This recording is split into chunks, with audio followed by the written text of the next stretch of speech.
إن الحمد لله نحمده ونصلي على رسوله الكريم أما بعد فأعوذ بالله السميع العليم من الشيطان الرجيم من همزه ونفخه ونفثه بسم الله الرحمن الرحيم۔ اعتکاف اللہ کے قریب ہونے کا ایک اہم موقع۔ یہ اعتکاف کیا ہے؟ سب سے پہلے ہم اس کو سمجھنے کی کوشش کرتے ہیں۔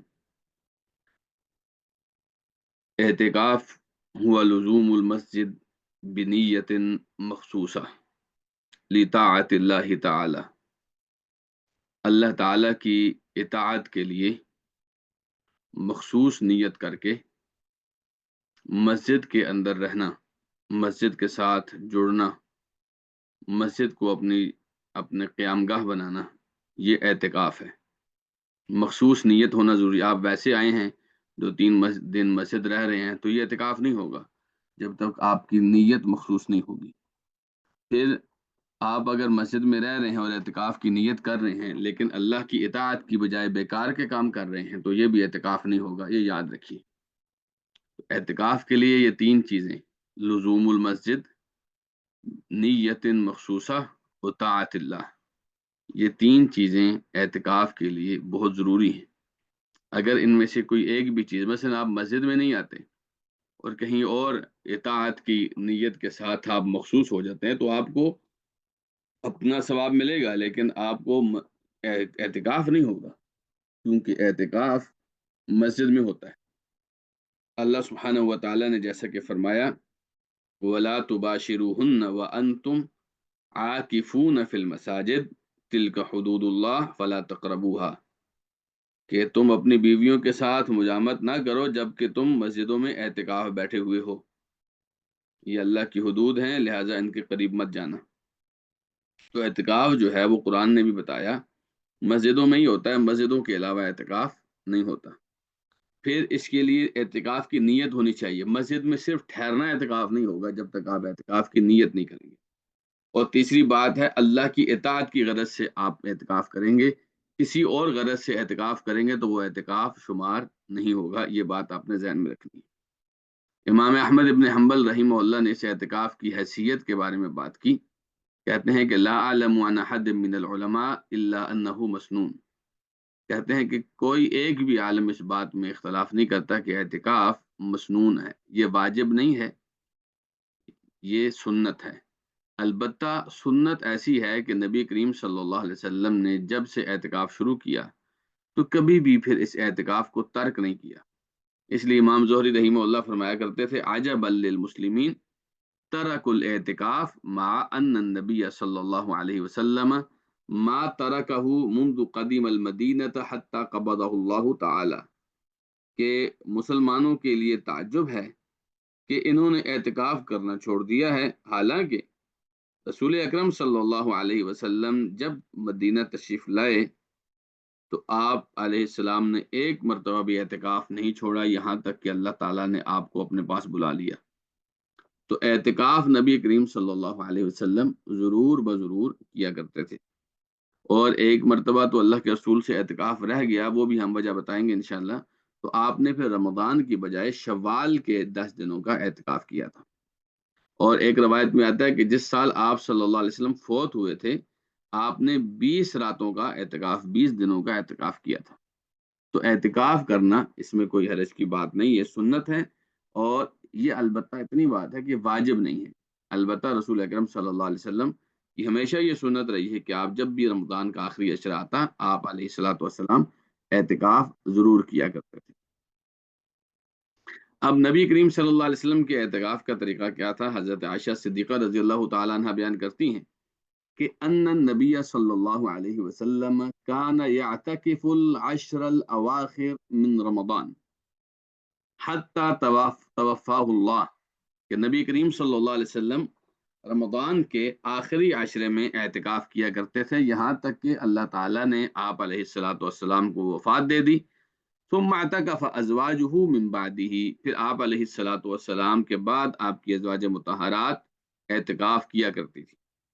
بلکہ دوسری حدیث جیسا کہ میں نے پہلے ذکر کیا، حضرت ابو ہریرہ رضی اللہ عنہ بیان کرتے ہیں کان النبی صلی اللہ علیہ وسلم یعتکف فی کل رمضان 10 ایام، نبی کریم صلی اللہ علیہ وسلم ہر رمضان 10 دنوں کا اعتکاف کرتے تھے۔ فلما کان العام الذي قبض فيه اعتكف 20 یوما، پھر جب وہ سال آیا جب آپ علیہ الصلوۃ والسلام فوت ہوئے تو آپ نے 20 دن کا اعتکاف کیا۔ آخری سال میں تو نبی کریم صلی اللہ علیہ وسلم کئی عبادات میں نا زیادہ بڑھ چڑھ کر حصہ لینے لگے، کیونکہ اللہ سبحانہ و تعالیٰ نے فرمایا فَإِذَا فَرَغْتَ فَانْصَبْ وَإِلَىٰ رَبِّكَ فَارْغَب، جب آپ فارغ ہو جائیں تو اپنی کمر کو کس لیں اور اپنے رب کی طرف رغبت کریں۔ تو جب نبی علیہ الصلوۃ والسلام نے خطبہ حجۃ الوداع کے موقع پر لوگوں کو ہر طرح کی چیز پہنچا دی تھی اور دین مکمل ہو گیا تھا، تو اب اللہ کے رسول اپنے لیے اللہ کے پاس جانے کی تیاری کرنے لگے۔ اسی لیے نبی کریم صلی اللہ علیہ وسلم جس سال فوت ہوئے اس سال جبریل امین کے ساتھ آپ نے قرآن کا 2 مرتبہ دور کیا۔ اس سال آپ علیہ الصلوۃ والسلام 20 دن اعتکاف کیا، اور پھر نبی علیہ الصلوۃ والسلام کو اللہ تعالیٰ نے فرمایا کہ اذا جاء نصر اللہ والفتح ورأیت الناس يدخلون فی دین اللہ افواجا فسبح بحمد ربک واستغفر انہ کان توابا، کہ جب فتح آ جائے اور لوگ جوق در جوق اسلام میں داخل ہو رہے ہیں، یعنی وہ جو آپ کا مشن تبلیغ تھا نا وہ پورا ہو گیا، تو اب آپ اللہ کی تسبیح اور استغفار میں لگ جائیں، یقیناً اللہ تعالیٰ ہمیشہ سے بخشنے والا ہے۔ تو بات کرنے کا مقصد یہ ہے کہ رسول اکرم صلی اللہ علیہ وسلم اس اعتکاف کو اپنی زندگی میں ایک خاص اہمیت دیا کرتے تھے۔ دیکھیں، ہمارے ہاں ہمارے دین میں اللہ تعالیٰ نے رہبانیت نہیں رکھی کہ آپ دنیا سے کٹ جائیں، لیکن اپنے نفس کی اصلاح کے لیے کچھ نہ کچھ ایسی چیزیں، ایسی عبادات، ایسے معاملات ضرور ہیں جو ہمارے اس زنگ کو اتار سکتے ہیں جو دنیا والوں کے ساتھ میل معاملات کے اندر لگ جاتا ہے۔ تو ہم اس کو انشاءاللہ ڈسکس کریں گے۔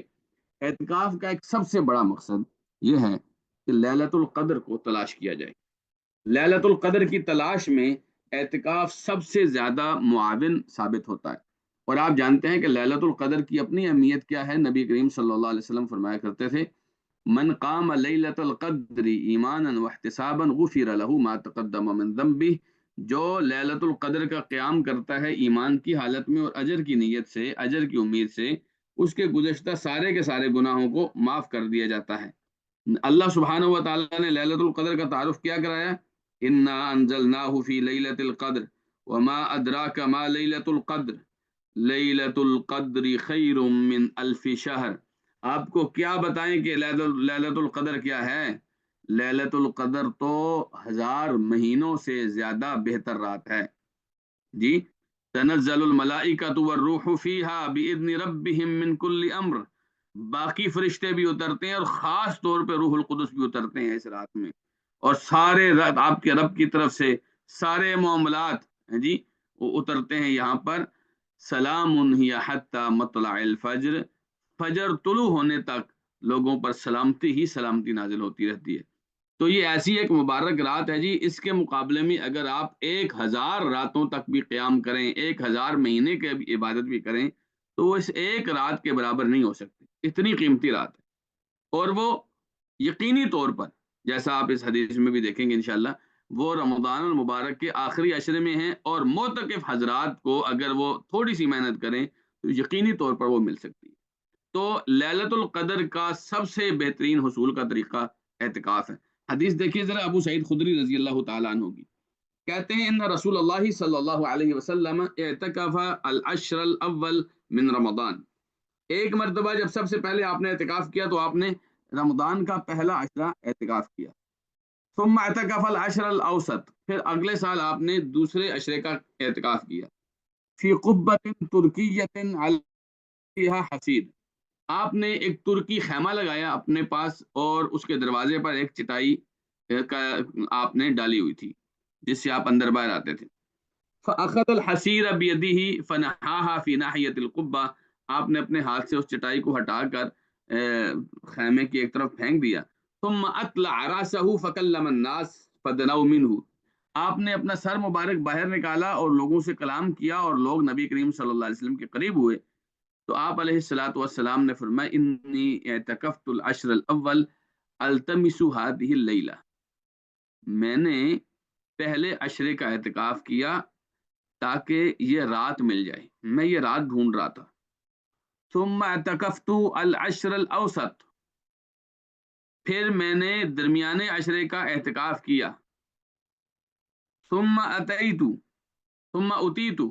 پھر میرے پاس فرشتہ آیا، فقیل علی، اور مجھ سے کہا گیا، انہا فی العشر الاواخر، یہ رات تو آخری عشرے میں ہے، یہ رات تو آخری عشرے میں ہے، فمن احب منکم ان یعتکف فلیعتکف، جو یہ چاہتا ہے کہ وہ اب آخری عشرے کا اعتکاف کرے تو اس کو اعتکاف کرنا چاہیے۔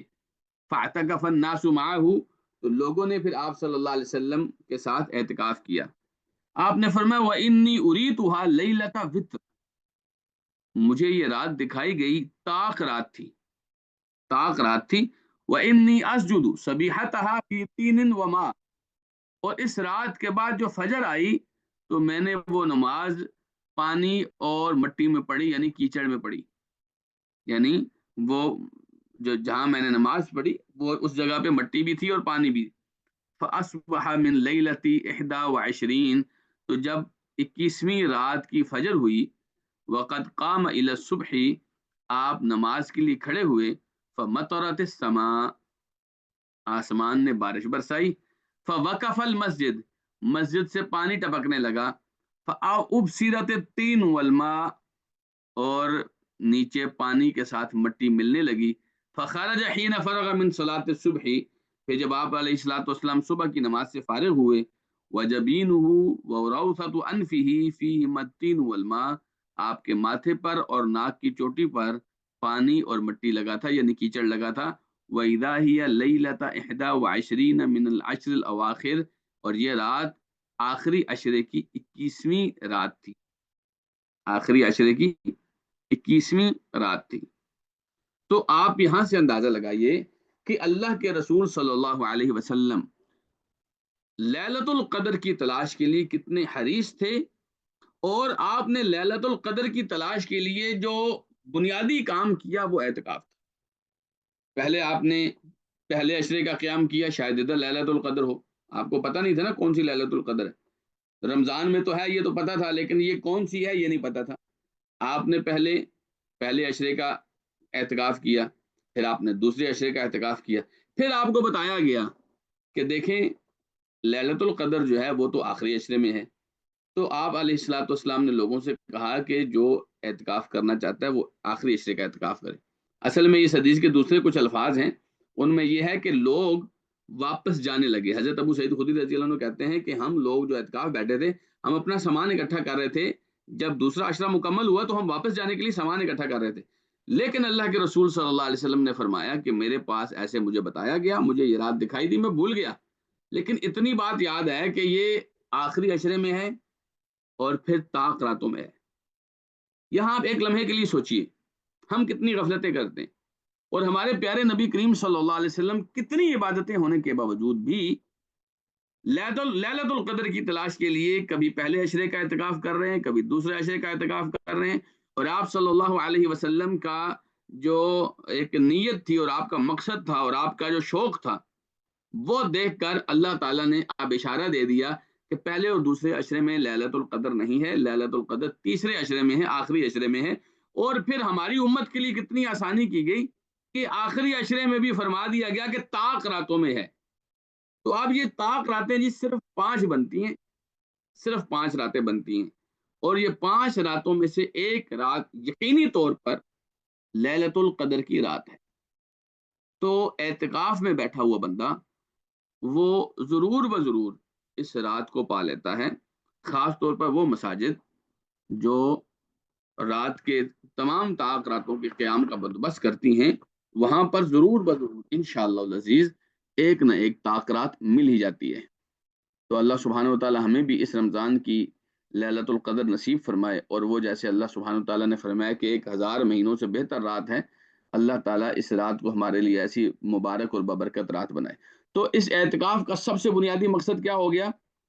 لیلۃ القدر کی تلاش، ٹھیک ہے۔ پھر اس اعتکاف کا ایک بنیادی مقصد یہ ہے دلوں کی اصلاح، دلوں کی اصلاح۔ یہ بات یاد رکھیے، نبی کریم صلی اللہ علیہ وسلم نے فرمایا، آپ نے فرمایا کہ تُعْرَضُ الْفِتَنُ عَلَى الْقَلْبِ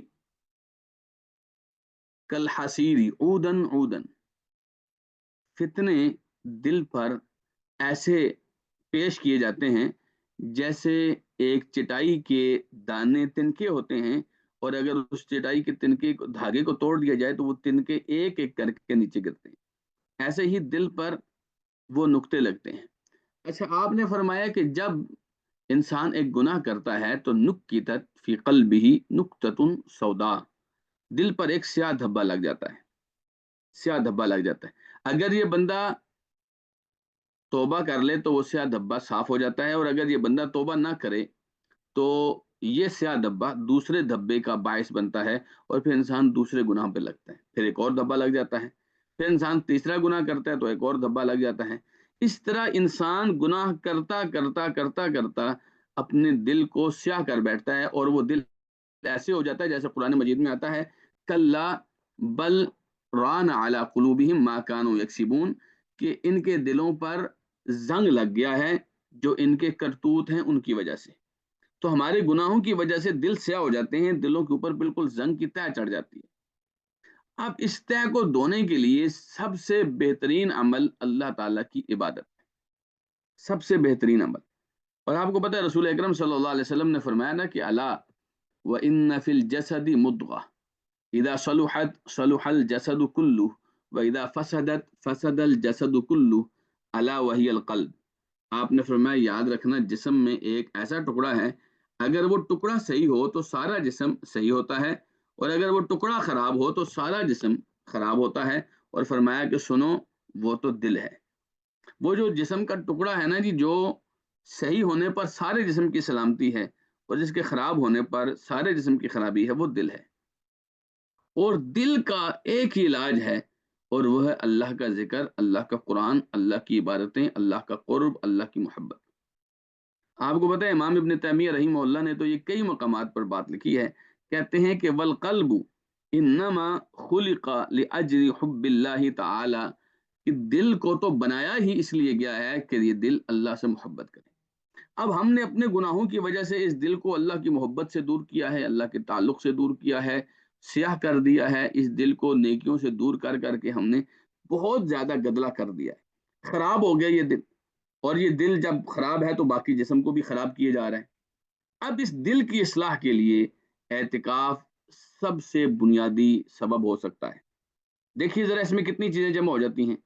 رمضان المبارک کا مہینہ ہے، شیاطین وہ بالکل جکڑے ہوئے ہیں، آخری عشرہ ہے، نجات، مغفرت اور عطائیں، فیضان جاری ہوتا ہے اللہ سبحانہ و تعالیٰ کا، اور ایک ماحول ہوتا ہے عبادتوں کا، اور دل نرم پڑے ہوتے ہیں، اور اللہ سبحانہ و تعالیٰ کی طرف راغب ہوتے ہیں۔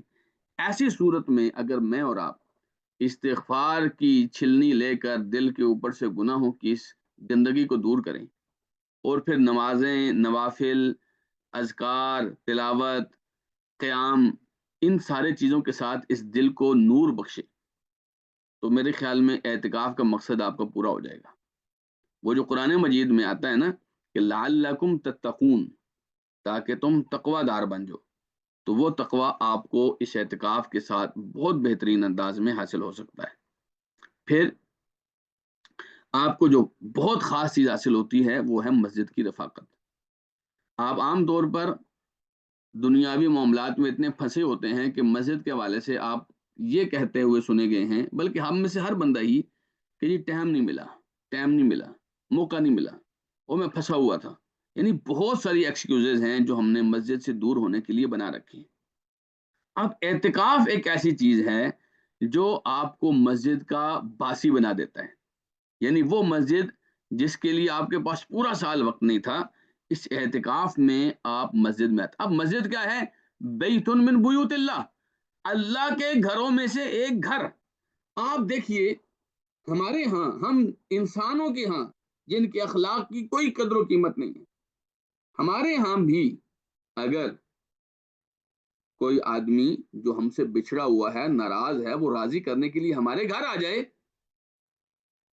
تو ہم اپنے تمام تر اختلافات اور ناراضگیاں بھلا سکتے ہیں، کیونکہ اب ہمارے گھر جو آ گیا ہے۔ تو آپ سوچئے کہ جب آپ اللہ کے گھر جاتے ہیں اور کئی دن تک اللہ کے گھر جا کے پھر اللہ سے گڑ گڑاتے بھی ہیں، دعائیں بھی کرتے ہیں، عبادتیں بھی کرتے ہیں، کوشش بھی کرتے ہیں، تلاوت بھی کرتے ہیں، قیام بھی کرتے ہیں، اذکار بھی کرتے ہیں، تو کیا اللہ سبحانہ و تعالیٰ راضی نہیں ہوگا؟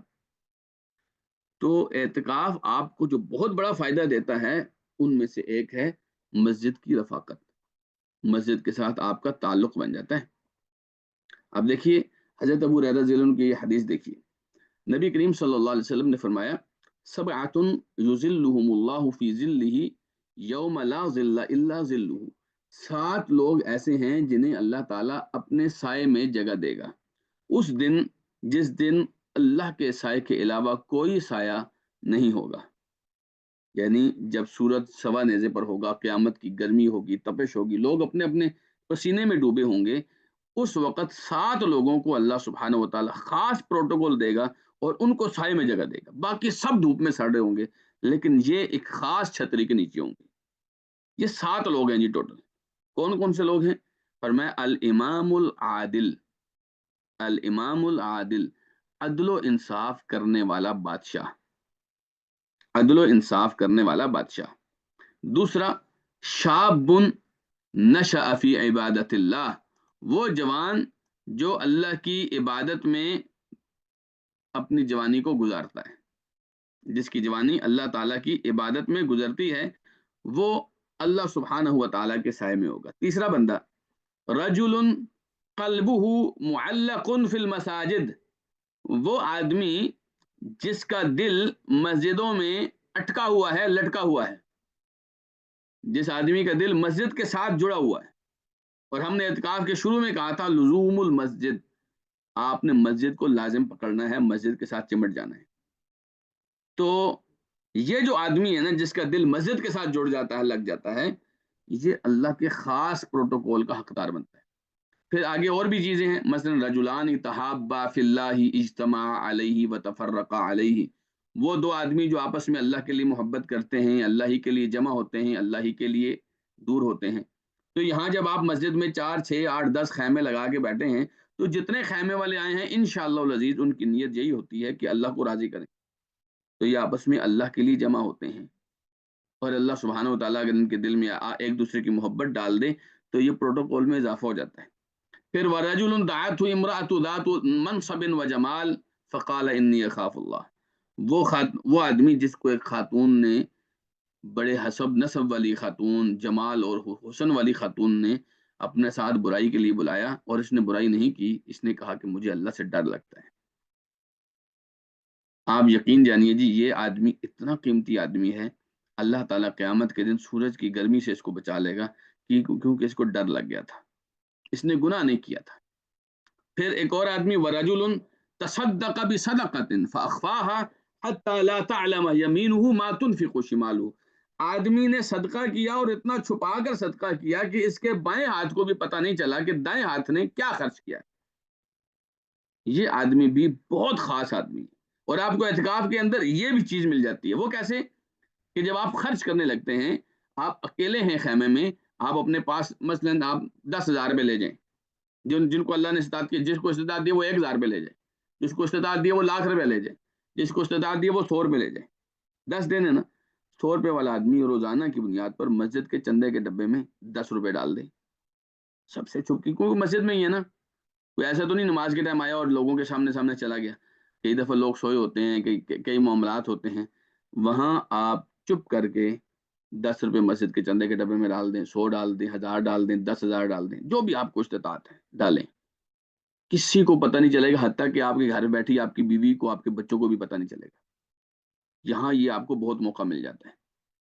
پھر وَرَجُلٌ ذَكَرَ اللَّهَ خَالِيًا فَفَاضَتْ عَيْنَاهُ، آدمی جب تنہائی میں بیٹھ کے اپنے اللہ کا ذکر کرتا ہے، یاد کرتا ہے، تو اس کی آنکھیں بہہ پڑتی ہیں۔ اس موضوع کے اوپر ہم آگے بات کرنے لگے انشاءاللہ۔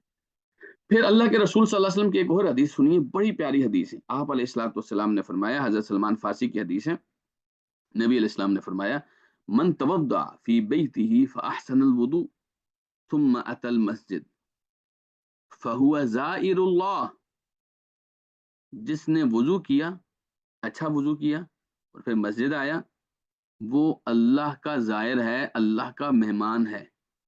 وحق علی المزور ان یکرم الزائر، اور جو میزبان ہوتا ہے اس کا حق بنتا ہے کہ اپنے مہمان کی تکریم کرے، عزت کرے۔ تو سوچئے جو لوگ 10 دن تک اپنے میزبان کے، اپنے بڑے میزبان کے، اپنے سخی میزبان کے گھر جا کے بیٹھ جاتے ہیں صرف اس لیے کہ ہمارا میزبان ہم پر اپنی اپنی تکریم، اپنا اکرام نچھاور کرے، اپنا فضل و کرم نچھاور کرے، اپنی رحمتیں نچھاور کرے، وہ بخششیں جو ہم نے گناہ کر کر کے بہت دور کر دی ہیں وہ بخششیں نچھاور کرے، وہ رضائیں جن کی وجہ سے ہم جنت میں جا سکتے ہیں اور ہم نے اپنے گناہوں کی وجہ سے اللہ کو ناراض کر دیا ہے، وہ رضائیں ہم پر نچھاور کرے۔ تو کیا خیال ہے 10 دن کوئی بہت زیادہ نہیں ہوتے کہ آدمی اپنے اللہ کو منانے کی کوشش کرے اور اللہ سبحانہ و تعالیٰ مان جائے؟ آپ کے 10 دن مہنگے نہیں جائیں گے۔ کیا ہوا جو ہم نے بہت سارے فضولیات، فضول کام، فضول کی شابگیں، فضول کے تعلقات نہ نبھائے ان 10 دنوں میں؟ اللہ کے ساتھ بھی تو تعلق اس بات کا حق رکھتا ہے نا کہ ہم اپنے اللہ کو بھی ٹائم دیں۔ تو یہ مسجد کے اندر جب جائیں گے، اللہ کے گھر میں جائیں گے، تو مسجد کی رفاقت آپ کو بہت کچھ دے سکتی ہے۔ اس موضوع کے اوپر تو بہت ساری احادیث ہیں مسجد کے اوپر، لیکن ہم چونکہ اس کے اوپر زیادہ تفصیل سے نہیں جائیں گے انشاءاللہ۔ تو مسجد کی رفاقت بہرحال اعتکاف والے کو ملتی ہے۔ پھر ایک اور کام جو آپ کو سب سے بہتر یہاں اعتکاف میں مل سکتا ہے وہ ہے تنہائی۔ تنہائی، اللہ سبحانہ و تعالیٰ فرماتا ہے ادعوا ربکم تضرعا وخفیہ انہ لا يحب المعتدین، اپنے رب کو پکارو گڑ گڑا کر اور مخفی طریقے سے۔ ایک اور آیت میں فرمایا ودون الجہر، اونچا نہیں، آہستے سے، چھپ چھپ آگے، سب سے دور ہو کر اپنے رب کو پکارو۔ عام دنوں میں ہمیں کب موقع ملتا ہے اپنے اللہ کے ساتھ اتنی تنہائی میں دعا کرنے کا؟ لیکن اعتکاف میں ہمیں اچھا خاصا موقع ملتا ہے جب خیمے کی چادریں لگی ہوتی ہیں اور ہر کوئی اپنے ہی خیمے میں ہوتا ہے اور اسے دوسرا نظر نہیں آ رہا ہوتا اور دوسرا اس کو نہیں دیکھ رہا ہوتا۔ آپ سوچئے کہ اس وقت آپ جب اپنے رب سے ڈائریکٹ بات کریں گے، صاف دل کے ساتھ بات کریں گے اور اپنا سب کچھ اپنے اللہ کے سامنے رکھیں گے، تو آپ کو کتنا فائدہ ہوگا، کتنا فائدہ ہوگا۔ پھر اس دعا کے اندر یا اس دعا سے پہلے یا اس دعا کے بعد یا اس دعا کے بغیر آپ سوچیں کہ آپ اکیلے بیٹھے ہیں اور اپنی زندگی کا ایک پوری سٹوری آپ کے سامنے ہے اور اپنے رب کی شان و شوکت، اپنے رب کا جلال، اپنے رب کی عطائیں، اپنے رب کا فیضان، اپنے رب کی احسانات یاد کریں اور پھر اپنے کرتوت دیکھیں۔ تو جیسا کہ نبی کریم صلی اللہ علیہ وسلم نے فرمایا رجل ذکر اللہ خالیا ففاضت عیناہ، کہ وہ آدمی جس نے تنہائی میں اپنے اللہ کو یاد کیا تو اس کی آنکھیں بہہ پڑی۔ آپ وہاں جب اپنے اللہ کو اکیلے میں یاد کرتے ہیں نا جی، اور اکیلے میں یاد کرتے کرتے اپنے گناہوں پر نظر پڑتی ہے تو شرم سے آنکھوں سے آنسو جاری ہو جاتے ہیں۔ یہ ایسا موقع ہوتا ہے کہ جہاں آپ کو اس دنیا میں جنت مل جائے، سمجھیں۔ یہ تنہائی میں رجل ذکر اللہ خالیا، تنہائی میں خالیا، تنہائی میں آپ اپنے اللہ کو یاد کریں، تنہائی میں کوئی نہ دیکھ رہا ہو اور آپ کے آنسو بھی کوئی نہ دیکھ رہا ہو۔ آپ یقین کریں اس سے بہتر موقع اور کوئی نہیں ہوتا۔ اعتکاف اس سارے معاملے میں آپ کا سب سے بہترین ساتھی ہو سکتا ہے۔ پھر حضرت سعد ابن ابی وقاص کی ایک اور حدیث بھی ہے، وہ دیکھیے کہ اللہ محبت کرتا ہے جی، اللہ محبت۔ نبی کریم صلی اللہ علیہ وسلم نے فرمایا کہ ان اللہ یحب العبد التقی الغنی الخفی، اللہ تعالیٰ اپنے اس بندے سے محبت کرتا ہے جو بہت متقی ہوتا ہے، لوگوں سے بالکل لاپرواہ ہوتا ہے، لوگوں کی اس کو ضرورت نہیں ہوتی، لیکن مخفی ہوتا ہے، مخفی۔ اس کا یہ تقوی اس کی اپنی ذات کے اندر ہوتا ہے، اس کی تنہائیوں میں ہوتا ہے، پردے میں ہوتا ہے، لوگوں کے سامنے حاجی صاحب نمازی بننے کی ضرورت نہیں، آپ اپنے رب کے سامنے نیک ہونے چاہیے، اور ایسے بندے سے اللہ بہت محبت کرتا ہے، بہت محبت کرتا ہے۔ تو یہ تنہا امام ابن تیمیہ کیا فرماتے ہیں، بڑی عجیب، امام ابن تیمیہ فرماتے ہیں وَلَا بُدَّ لِلْعَبْدِ مِنْ أَوْقَاتٍ يَنْفَرِدُ بِهَا بِنَفْسِهِ فِي دُعَائِهِ وَذِكْرِهِ وَصَلَاتِهِ وَتَفَكُّرِهِ وَمُحَاسَبَةِ نَفْسِهِ وَإِصْلَاحِ قَلْبِهِ وَمَا يَخْتَصُّ بِهِ مِنَ الْأُمُورِ التی لا یشرکہ فیہا غیرہ. بہت ضروری ہے، بہت ضروری ہے کہ آدمی کچھ اوقات اپنے ایسے مقرر کرے جب وہ اپنے آپ کے ساتھ اکیلا ہو، جب وہ اپنے آپ کے ساتھ اکیلا ہو، کوئی اور دوسرا نہ ہو. اس کی دعا میں وہ اکیلا ہو، ذکر میں وہ اکیلا ہو، نماز میں وہ اکیلا ہو، اپنے بارے میں غور و فکر کرے، اپنا محاسبہ کرے کہ میں کہاں کھڑا ہوں، میرے گناہوں کے معاملات کیا ہیں، میری نیکیوں کے معاملات کیا ہیں.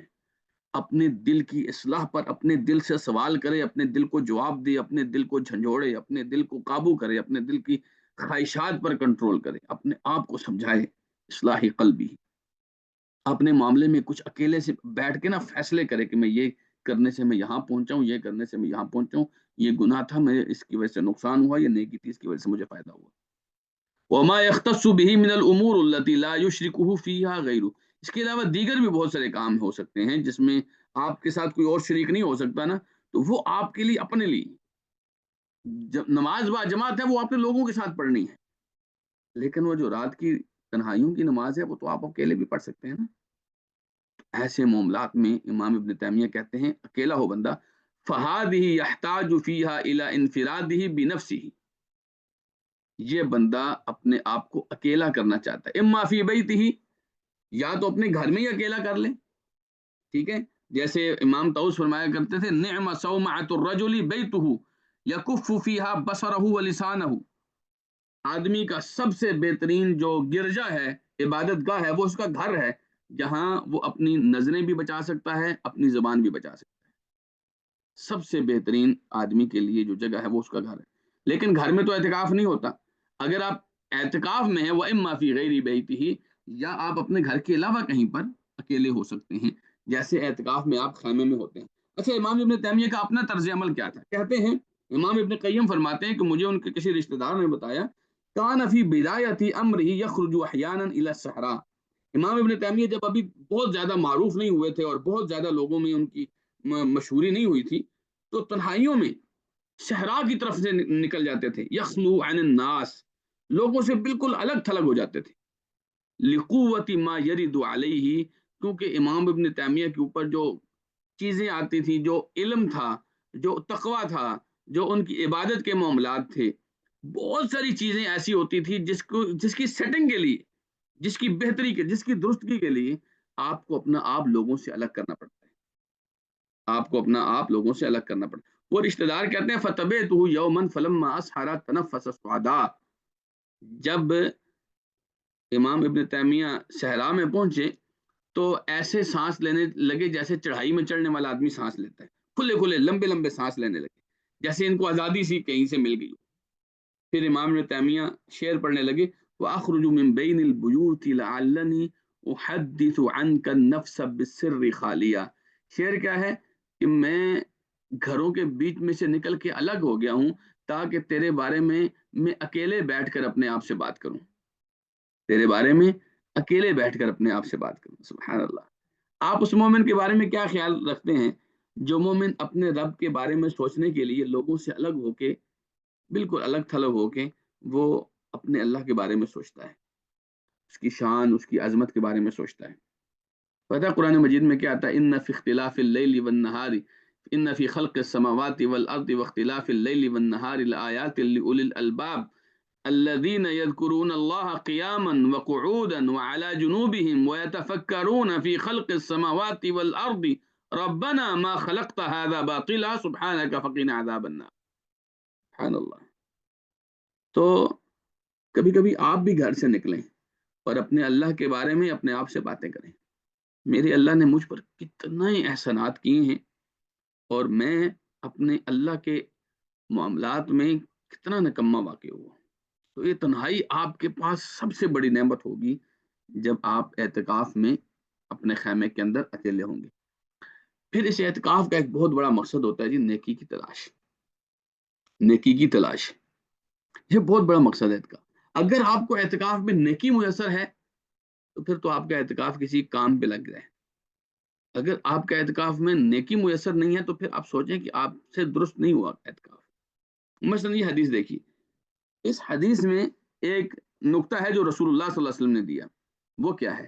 حضرت عائشہ صدیقہ رضی اللہ تعالی عنہ کہتی ہیں کان النبی صلی اللہ علیہ وسلم یعتکف فی العشر الاواخر من رمضان، اللہ کے رسول صلی اللہ علیہ وسلم رمضان میں آخری عشرے میں اعتکاف کرتے تھے. فکنت اضرب له خباء فیصلی الصبح ثم يدخل، میں آپ کے لیے خیمہ لگاتی تھی تو آپ صبح کی نماز پڑھ کے خیمے میں داخل ہو جاتے تھے. فاستأذنت حفصة عائشة ان تضرب خباء، تو حفصہ رضی اللہ تعالی عنہ نے ایک مرتبہ حضرت عائشہ سے اجازت لی کہ میرا بھی خیمہ لگا دے مسجد میں. فأذنت لها فضربت خباء، حضرت عائشہ نے کہا چلو آپ بھی لگا لو، تو انہوں نے بھی اپنا خیمہ لگا لیا. فلما رأته زینب ابنۃ جحش ضربت خباء آخر، حضرت زینب بنت جحش نے دیکھا، انہوں نے ایک اور خیمہ لگا لیا. اچھا، اللہ کے رسول کا طریقہ کار یہ ہوتا تھا کہ رات کو آپ عبادت کرتے تھے، 21ویں رات جو تھی، تو 21ویں رات کی عبادت کے بعد آپ فجر کی نماز کے بعد خیمے میں داخل ہوتے تھے. آپ جب صبح خیموں کی طرف آئے تو آپ نے دیکھا کہ عورتوں کے خیمے لگے ہوئے ہیں. آپ نے فرمایا ما ھذا، یہ کیا ہے؟ تو آپ کو بتایا گیا جی حفصہ نے پہلے خیمہ لگایا، پھر ساتھ میں زینب نے بھی لگا لی. تو آپ علیہ السلام نے فرمایا البر ترون بہن، اور تم یہ خیمے لگا کے نیکی کا ارادہ کرتے ہو، تمہیں لگتا ہے کہ تمہیں نیکی حاصل ہوگی. فترک الاعتکاف ذالک الشہر، اس سال آپ نے اعتکاف نہیں کیا، اس سال آپ نے اعتکاف نہیں کیا، بلکہ آپ علیہ الصلوۃ والسلام نے پھر یہ اعتکاف، یہ جو رہ گیا تھا نا، اس کی قضا آپ نے شوال کے 10 دنوں میں پوری کی. تو اصل میں جو ازواج مطہرات تھیں وہ ایک دوسرے کی دیکھا دیکھی جب زیادہ خیمے لگ گئے نا، تو آپ نے فرمایا یہ نیکی کا ارادہ نہیں، یہ تو دیکھا دیکھی ہو گیا نا جی. تو جیسے میں نے کہا اعتکاف کا مقصد کیا ہے؟ نیکی. ایک اور حدیث کے الفاظ ہیں البر تردنا، کہ نیکی کرنا چاہتی ہیں. ایک اور حدیث کے الفاظ ہیں البر تقولون بہذا، تم یہ خیمے لگا کے کوئی نیکی کی بات کر رہی ہو. تو مقصد یہ ہے کہ اصل مقصد تو نیکی ہے. جب آپ کو نیکی نہیں حاصل ہو رہی، آپ دیکھا دیکھی کر رہے ہیں، تو یہ کوئی مناسب بات نہیں ہے. تو اعتکاف نیکی کی تلاش کے لیے ہوتا ہے، اور اعتکاف کے اندر واقعی طور پر آپ بہت زیادہ نیکیاں کما سکتے ہیں، بہت زیادہ. دیکھیے آپ کی تلاوتیں، آپ کا قیام، آپ کے روزے، آپ کا صرف مسجد کے اندر رہنا، یہ بذات خود نیکی ہے، چاہے آپ سوئے رہیں. حالانکہ سونا مقصود نہیں ہے، لیکن آپ سوئے بھی رہیں تو یہ بھی نیکی ہے. تو اعتکاف اتنی مبارک چیز ہے. تو اس اعتکاف میں 3 چیزیں ایسی ہیں جو میری طرف سے آپ کو نصیحت ہے کہ آپ نے نہیں کرنی. 3 چیزیں. پہلی چیز ہے موبائل فون. موبائل فون خاص طور پہ یہ جو ہمارا اسمارٹ فون ہے، اینڈرائڈ ہے، یہ چیزیں جو ہیں ٹچ سکرین جسے بولتے ہیں، یہ نہ رکھیں اپنے پاس. آپ کو ضرورت بھی ہو تو نہ رکھیں. کیوں؟ دیکھیے اللہ سبحانہ تعالیٰ نے قرآن مجید میں سورہ لقمان میں فرمایا وَمِنَ النَّاسِ مَن يَشْتَرِي لَهْوَ الْحَدِيثِ لِيُضِلَّ عَن سَبِيلِ اللَّهِ بِغَيْرِ عِلْمٍ وَيَتَّخِذَهَا هُزُوًا أُولَٰئِكَ لَهُمْ عَذَابٌ مُّهِينٌ. وہ لوگ جو فضول چیزیں خریدتے ہیں تاکہ لوگوں کو بغیر علم کے گمراہ کریں، اور ان فضول چیزوں کو کھیل تماشے کے لیے انہوں نے رکھا ہوا ہے، اور یہ لوگ ان کے لیے دردناک، ان کے لیے رسوا کن عذاب ہے. تو ویسے تو ائمہ مفسرین نے، امام ابن عباس نے اور دیگر نے کہا ہے کہ اس سے مراد گانے باجے کی چیزیں ہیں، جو موسیقی کے آلات ہیں وہ مراد ہیں. لیکن موبائل سے بڑھ کر موسیقی کا آلہ کیا ہو سکتا ہے؟ موبائل سے بڑھ کر آپ کو اللہ کے ذکر سے دور کرنے والا، آپ کو اللہ کی عبادت سے دور کرنے والا، آپ کو نمازوں کی خشوع اور خضوع کو مارنے والا، آپ کو آپ کی تنہائی سے دور کرنے والا. دیکھیں جس کے پاس موبائل ہے اس کو کبھی امی کا فون آ رہا ہے، کبھی بہن کا فون آ رہا ہے. اچھا چاہے وہ یہی پوچھے ساری ٹھیک کی تھی، افطاری ٹھیک کی تھی، لیکن بھائی آپ اس مقصد کے لیے تو نہیں آئے تھے نا کہ ساری ٹھیک کریں اور افطاری ٹھیک کریں. آپ کا مقصد تو اور تھا. تو یہ طریقہ کار موبائل سے بالکل جان چھڑیں. میں کبھی کبھی اپنے آپ سے کہتا ہوتا ہوں کہ آپ کے پاس کوئی آف ڈے ہونا چاہیے جس میں آپ ہفتے میں ایک دن موبائل سے جان چھوڑیں. چاہے آپ عبادت نہ بھی کریں نا، آپ اپنے آپ کو تو ٹائم دیں، اپنے بیوی بچوں کو تو ٹائم دیں موبائل کے بغیر. تو جب آپ اعتکاف میں گئے نا تو یہ چیز ساتھ لے کر نہ جائیں. ایک چیز جس سے آپ کو میں ذاتی طور پر نصیحت کروں گا کہ یہ نہیں ہونی چاہیے. دوسری چیز ہے فضول کھانے. اعتکاف میں نے دیکھا پیزے آ رہے ہیں، اعتکاف میں شوارمے آ رہے ہیں، اعتکاف میں برگر آ رہے ہیں، پیپسیاں کوک آ رہی. کیا بات کرتے ہیں آپ؟ مطلب یہ آپ کیا کس مجلس میں آئے ہیں آپ؟ دیکھیے نبی کریم صلی اللہ علیہ وسلم کی حدیث دیکھیں، آپ اس حدیث پر غور کریں. مقدام ابن معدی کرب کہتے ہیں کہ رسول اللہ صلی اللہ علیہ وسلم نے فرمایا ما ملا ابن آدم وعاء شرا من بطن، ابن آدم نے پیٹ سے زیادہ گندا برتن کوئی نہیں بھرا، پیٹ سے زیادہ گندا برتن ابن آدم نے کوئی نہیں بھرا، یعنی پیٹ ایک گندا برتن ہے جس کو آپ بھر لیتے ہیں، جب بھرتے نہیں ہے نا پھر یہ گندا نہیں ہوتا، لیکن جب آپ بھر لیتے ہیں نا پھر یہ گندا ہے۔ کیسے؟ آپ نے فرمایا حسب ابن آدم اکلات، ابن آدم کے لیے چند لقمے کافی تھے، یقمن صلبہ، جو لقمے اس کی کمر سیدھی رکھتے، جو لقمے اس کی کمر سیدھی رکھتے۔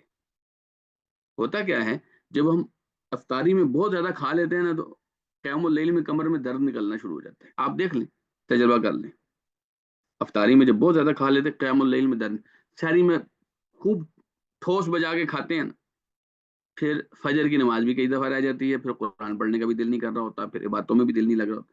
بھائی رمضان میں اب یہ مقصد تو نہیں ہے نا کھانا پینا، یہ غلط ہے کہ ہمارے ٹی وی کے اشتہاروں سے لے کے فیس بک کی پوسٹوں تک، اور ہمارے مطلب افطاری کا نام آپ لیتے ہیں تو اس میں 8-10 ڈشیں ضرور آپ کے ذہن میں آ جاتی ہیں، یہ چیز درست نہیں ہے، یہ چیز درست نہیں ہے، تو اس سے بچیں۔ اللہ کے رسول نے فرمایا فَإِن كَانَ لَا مَحَالَةَ، اگر آپ نے کھانا ہی ہونا تو کھانے کا طریقہ کیا ہونا چاہیے، فَثُلُثُ طعام، پیٹ کا تیسرا حصہ کھانا ہونا چاہیے، وَثُلُثُ شراب، اور تیسرا حصہ پینا ہونا چاہیے، وَثُلُثُ لِنَفَسِ، اور تیسرا حصہ ہوا کے لیے، سانس کے لیے ہونا چاہیے۔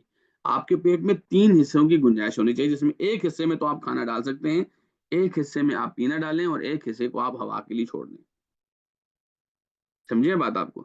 نبی کریم صلی اللہ علیہ وسلم اسی طرح کیا کرتے تھے، آپ صلی اللہ علیہ وسلم ضرور بھوک رکھ کر کھاتے تھے۔ جب آپ بھوک رکھ کر کھاتے ہیں آپ اپنے کام فریش ہو کے کر سکتے ہیں، جتنا کھانا زیادہ کھائیں گی آپ کی آنکھیں اتنی بوجھل ہوں گی، نیند زیادہ آئے گی، آپ کی تلاوت رہ جائے گی، آپ کا قیام رہ جائے گا، آپ کی باتیں رہ جائیں گی، حتیٰ کہ آپ کے روزے بھی ڈسٹرب ہو سکتے ہیں، کیونکہ اب اعتکاف کے اندر آپ واک کے لیے بھی نہیں جا سکتے، آپ کا آنا جانا بھی نہیں ہے، پھر کھا کھا کے آپ کا پیٹ کے اوپر ہی بوجھ بنے گا، وہ آپ کی باتوں کو متاثر کرے گا، تو کھانے سے پرہیز کریں۔ یہ نہیں میں کہتا کھائیں نہ، کھا لیں، کبھی کبھی کوئی اچھی چیز بھی کھا لیں، لیکن تھوڑی مقدار میں کھائیں تاکہ آپ کو عبادت سے دور نہ کر سکے۔